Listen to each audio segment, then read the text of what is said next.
Peace, my name is Amir Kemal Malawani. I'm the head coach and CEO of Collegiate Dynasty, the college sports trading card game. We're a 100% minority-owned company based here in Long Beach, California, but with team members all around the country. And we are super excited to bring to you this playthrough video to teach you how to play the Collegiate Dynasty game. In this playthrough, I'm actually teaching the game to Clarence, one of my best friends from growing up. We're from Cleveland, and this game is really designed to cultivate the college dreams of kids from our community and from communities like ours. It should feel mostly familiar to TCG players, so we're actually going to skip the setup part and we'll start with the first turn. Unlike a typical TCG with hit points, in Collegiate Dynasty, you earn a point for each turn and you play up to 15, win by 2. You'll notice we've each already picked a starting 5 of student athletes from our initial 10 card draw, and Clarence is getting ready to run his first offensive set. So again, when you attack, the way that this works is it's not like, 1 for 1. You're attacking with 2 players. And so the offense rating is just a combination or the sum of the 2 offensive ratings of the 2 players you're attacking with.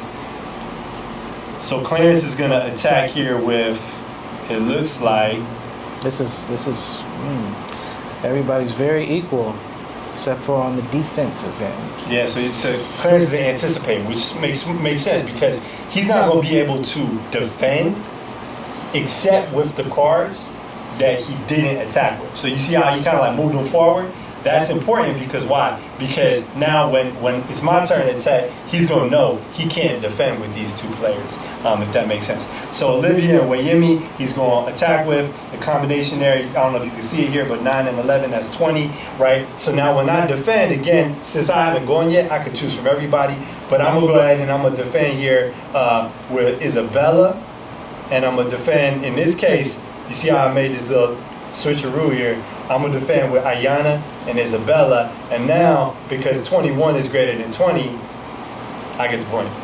You feel me? So, 1, 0, 1, 0. Keep it moving. I'm going to take my cards back. You leave them where you're at. Normally, again, you discard here, but since you don't have 5 cards, more than 5 cards, you're good. I'm drawing to start my turn. The card that I picked, as you can see, is not going to help me out, so I'm going to keep it in my hand. And what I'm going to do is I'm going to go ahead and attack here. I'm going to move Ayana back over here since she's not tapped, since I didn't have her on offense before. And I'm going to attack with Caitlin and Ayana. That's 26, right? Now, did I need 26? No. No, because look, over here, Clarence got the most he can muster here is going to be like, what, 17. So I probably should have saved some of that firepower, but don't matter who you defend with. Yeah, don't matter, right? Because 5 and 4 and 9, right? So I'm getting that point. 2-0. Go ahead, pull your cards back, and yeah, you can pull them all back because now you have everybody at your disposal. Oh, okay. Exactly. All right, so now you can see how like this is like one of those games where the cards is out. Is the card is out. What's going to make the change here is when you're subbing players in and out.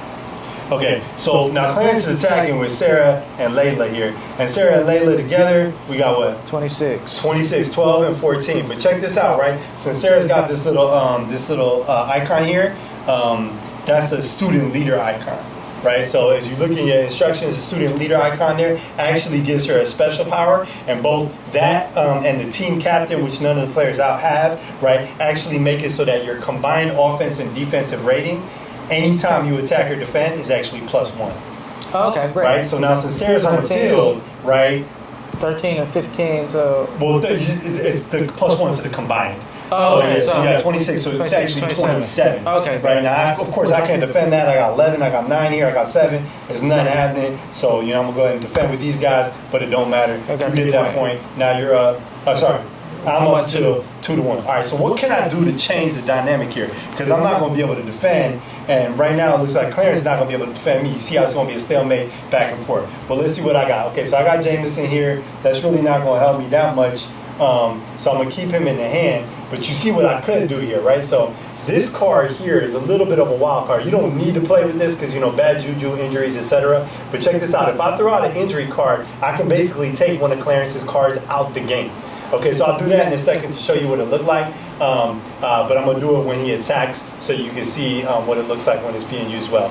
The other card that I can throw out here that I have that's a kind of a college experience card is a student section card here, which is Brandon Furlow. He's the drum major at Edward Waters, which is an HBCU. So of course I'm going to play this card, and when I play it, I'm playing it over here to the side so everybody knows it's not a player card, but it's going to affect the whole game. And what it does, it says here, marching bands are a big part of the athletic tradition of most colleges, but especially at HBCUs, historically black colleges and universities.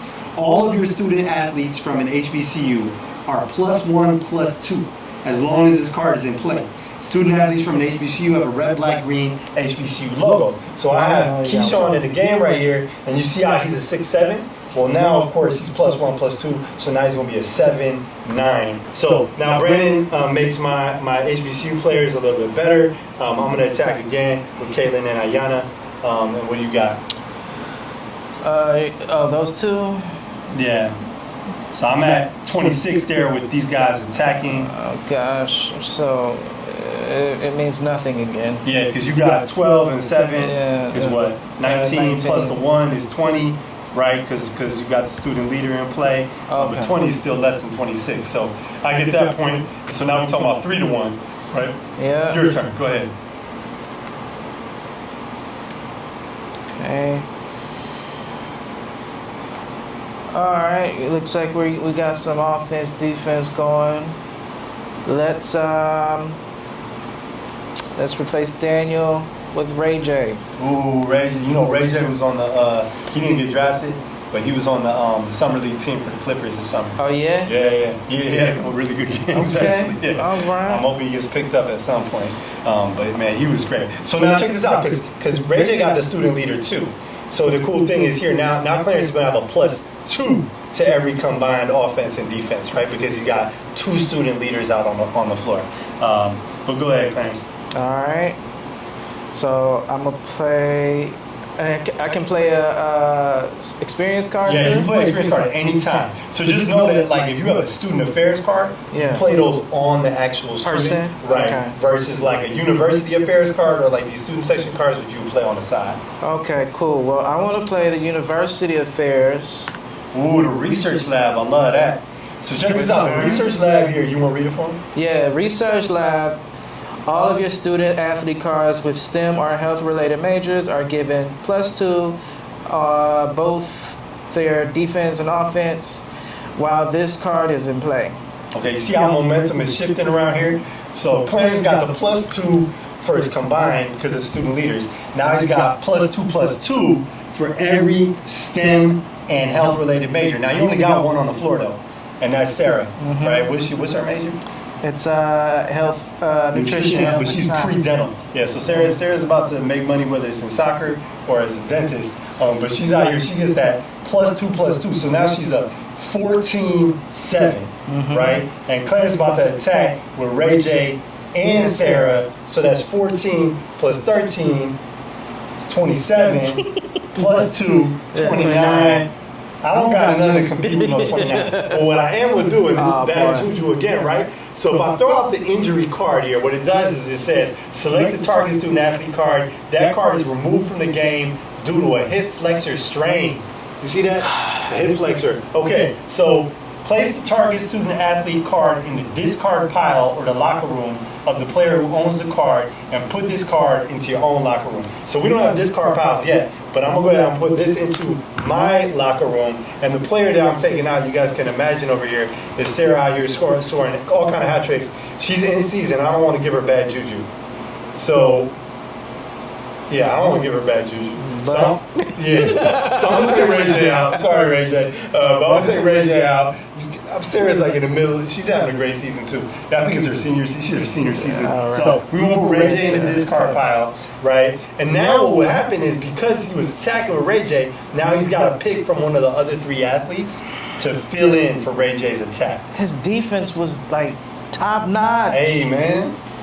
Like most real athletic contests, Collegiate Dynasty can become an offensive slugfest or a defensive battle. So we find ourselves always looking for an edge.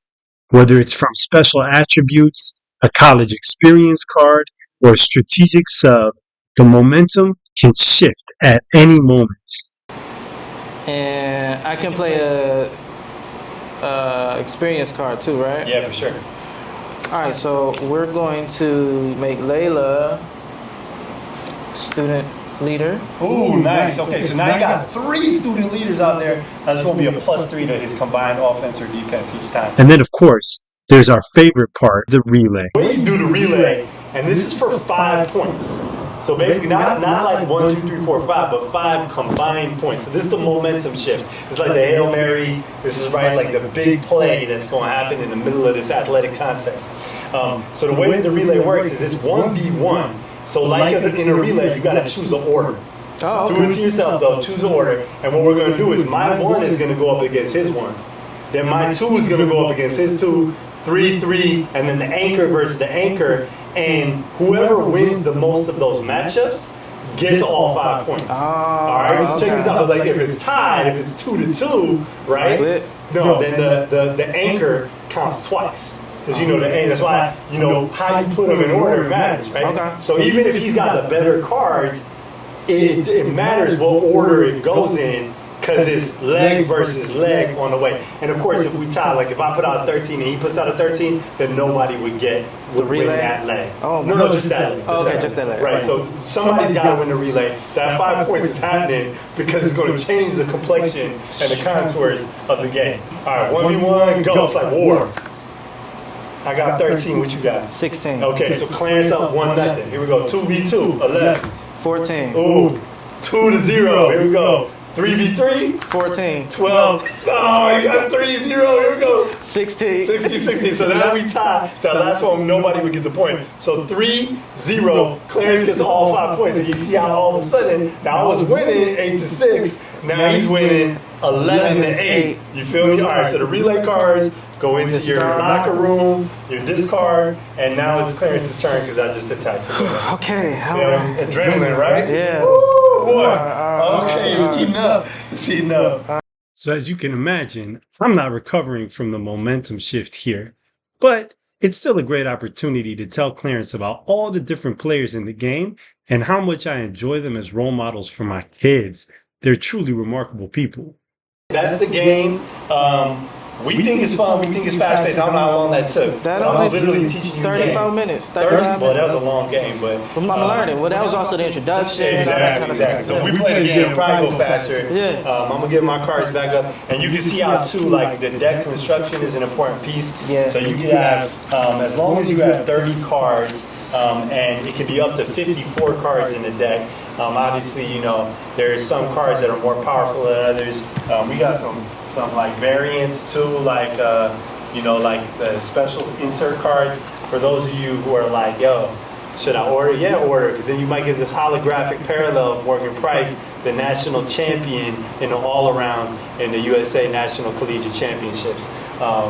Also from an HBCU from Fisk University in Tennessee. She actually had a scholarship at Arkansas and decided to go to Fisk to compete on the first HBCU gymnastics team. And actually 3 of those student athletes are in the game. Her and her teammates, Zaya Coleman and Naima Muhammad. And then, so we got 9 holographic parallels in here. I don't have them with me, but the gold foil ringleader cards, which honors the students who won the national championship the previous year. It's like an alternate artwork kind of illustration. And then this is the guest self-portrait alternate artwork card. Larry Swan, who just graduated this year, she was the leading scorer in University of North Florida history. Okay. Career points. But she's now in England playing for Newcastle in the British Basketball League.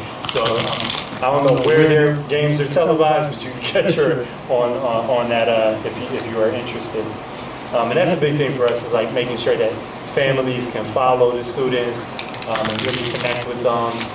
These are young people who are really inspirational, I think.